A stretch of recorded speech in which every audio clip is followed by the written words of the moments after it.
warahmatullahi wabarakatuh. Perkenalkan, nama saya Novia Siswani. Saya dari kelas 5 Rek A MGT 4, NIM 2003044271. Di sini saya akan membuat sebuah video yaitu tentang penjelasan materi dari pertemuan 2 hingga pertemuan 7. Tugas ini untuk memenuhi ujian tengah semester dari Bapak Dr. Husnul Fikri SCMM. Nah, yang pertama ini saya akan membahas tentang perilaku individu di dalam organisasi. Perilaku individu adalah suatu fungsi dari interaksi antar individu dengan lingkungannya. Individu membawa tatanan dalam organisasi berupa kemampuan, kepercayaan pribadi, pengharapan, kebutuhan, dan pengalaman masa lainnya. Pada dasar-dasar perilaku individu terbagi dua variabel tingkat individual. Yang pertama yaitu di karakteristik biografis dan kemampuan. Nah, yang pertama yaitu tadi karakteristik biografis. Karakteristik biografis ini merupakan suatu karakter pribadi dari diri kita sendiri. Nah, pada karakter ini dia terdiri dari yang pertama itu ada usia, ada jenis kelamin, masa perkawinan, dan masa kerja.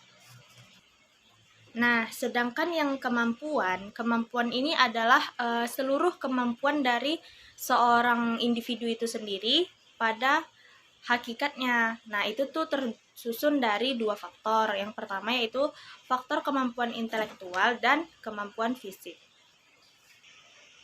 Di sini juga ada beberapa pendekatan-pendekatan yang dilakukan untuk memahami sifat manusia. Yang pertama itu ada pendekatan kognitif yang berasal dari teori psikologi dan ilmu pengetahuan perilaku lainnya dan cenderung bersifat individual atau bersifat dari diri kita sendiri. Nah, yang kedua itu ada pendekatan kepuasan. Teori ini dia menaruh perhatian pada faktor diri kita dengan diri seseorang dan menguatkan, mengarahkan, serta mendukung dan menghentikan perilaku itu. Nah, yang ketiga itu ada pendekatan penguatan. Pendekatan penguatan ini dipengaruhi oleh sistem motorik kita sendiri. Secara motorik kita sendiri yang ada di otak itu biasanya kita tuh nyebutnya dengan spontan. Nah, yang selanjutnya yaitu materi pertemuan ketiga membahas tentang perilaku kelompok di dalam organisasi. Tiap hari manusia itu akan terlibat dengan aktivitas kelompok seperti bekerja kelompok, bergotong royong, dan lain sebagainya. Itu pasti melakukan aktivitas berkelompok. Di sini ada beberapa alasan kenapa manusia itu berkelompok menurut Robbins dan Judge. Yang pertama itu karena adanya rasa aman. Yang kedua itu karena harga diri berkelompok. Yang ketiga karena afiliasi. Yang keempat itu karena adanya status. Yang kelima kekuatan dan kemampuan. Kemudian pencapaian tujuan organisasi dan sebagai sarana komunikasi. Konsep dasar berkelompok itu terbagi menjadi dua. Yang pertama yaitu kelompok primer dan yang kedua yaitu kelompok formal dan informal. Nah, kalau kelompok primer ini dia mempunyai sifat keakraban, kerjasama, dan hubungan tatap muka. Sedangkan kalau kelompok formal itu adalah suatu kelompok yang sengaja dibentuk dengan struktur dan tujuan yang jelas untuk melakukan suatu tugas tertentu. Nah, kalau yang kelompok informal itu dia kelompok yang tumbuh dari suatu proses integrasi, daya tarik, dan kebutuhan dari seseorang. Nah, kemudian ada beberapa fungsi dari kelompok dalam organisasi. Yang pertama yaitu sebagai alat utama untuk mengurangi rasa ketidakamanan, kecemasan, kegelisahan, dan rasa kurang mampu untuk menjaga diri kita sendiri. Yang kedua itu sebagai alat untuk melakukan tugas-tugas berkelompok. Misalnya nih, ada tugas kelompok, ada suatu tugas yang diberi oleh misalnya dari dosen. Nah, kita tuh belum tentu mampu untuk mengerjakannya sendiri. Jadi kan kalau misalnya kita mengerjakannya secara berkelompok, itu itu tugasnya itu akan terasa lebih mudah gitu. Nah, sebelum kita memahami apa itu standar kinerja, kita harus tahu kinerja itu apa sih. Nah, kinerja atau performance adalah hasil dari pekerjaan yang dicapai oleh seseorang berdasarkan persyaratan-persyaratan pekerjaan tersebut. Nah, berarti standar kinerja itu adalah suatu tolak ukur minimal kinerja yang harus dicapai oleh seorang karyawan secara individu atau secara berkelompok pada semua indikator kinerjanya. Artinya, jika prestasi kinerja dari karyawan itu di bawah standar atau minimal, maka kinerjanya tidak akan dapat diterima, tapi sebaliknya.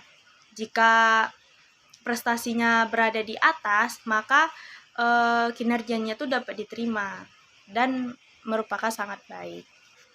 Seperti yang saya jelaskan tadi, di sini ada fungsi dari standar kinerja. Fungsinya itu adalah yaitu sebagai tolak ukur untuk menentukan keberhasilan dari kinerja karyawan tersebut, apakah dia baik atau apakah dia buruk, apakah dapat diterima atau tidak.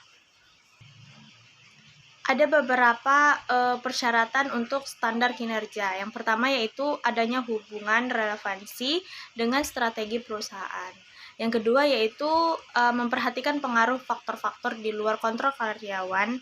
Yang keempat itu ada realistis. Yang kelima ada sensitif. Yang keenam dia dapat memberikan tantangan kepada karyawan. Terus yang ketujuh yaitu standar harus konsisten. Ada beberapa langkah-langkah dalam peningkatan kinerja. Yang pertama yaitu kita harus mengetahui adanya kekurangan di dalam kinerja. Jadi kita tuh harus melihat apakah dia ini benar atau enggak. Jadi kita tuh dapat menilai kekurangan atau kelebihan dari kinerja itu. Nah, yang kedua itu mengetahui kekurangan dan tingkat keseriusan. Bagaimana sih dia dalam melakukan pekerjaan itu? Apakah dia serius atau tidak? Apakah dia hanya ingin masuk bekerja situ tapi dia tidak serius dalam melakukan pekerjaan tersebut. Nah, yang ketiga yaitu ada mengidentifikasi hal-hal yang mungkin menjadi penyebab kekurangan. Yang keempat yaitu mengembangkan rencana tindakan untuk menanggulangi penyebab kekurangan tersebut. Yang kelima ada is the core of the melakukan rencana tindakan tersebut. Nah, selanjutnya kita akan membahas tentang konsep evaluasi kinerja. Evaluasi kinerja ini merupakan pendapat yang bersifat evaluatif atau sifat perilaku seseorang atau prestasi sebagai dasar untuk keputusan dana rencana pengembangan personil. Di sini ada pendekatan evaluasi kinerja. Yang pertama ada pendekatan sikap, pendekatan perilaku, dan pendekatan hasil. Lalu saya akan membahas tentang metode evaluasinya. Metode yang dapat dipergunakan di sini dalam melakukan evaluasi kinerja pada masanya sama dengan metode yang dipergunakan dalam mendapatkan umpan balik, melakukan penilaian dan review. Metode yang dapat dipergunakan tuh seperti penilaian diri sendiri dari pekerja yang bersangkutan. Nah, lalu ada penilaian dari atasan langsung, ada penilaian dari rekan sekerja, lalu ada penilaian dari bawahan langsung, dan penilaian dari sumber lain seperti pelanggan yang menilai bagaimana sih cara kerjanya, terus pemasok atau komite para manajer dan sebagainya. Di sini ada juga tujuan evaluasi kinerja. Tujuannya itu salah satunya yaitu meningkatkan saling pengertian antara karyawan satu dengan karyawan yang lain tentang persyaratan kinerja.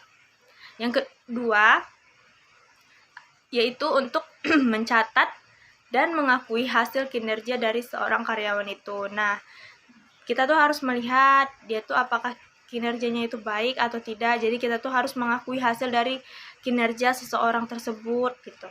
Yang ketiga yaitu memberikan peluang kepada karyawan.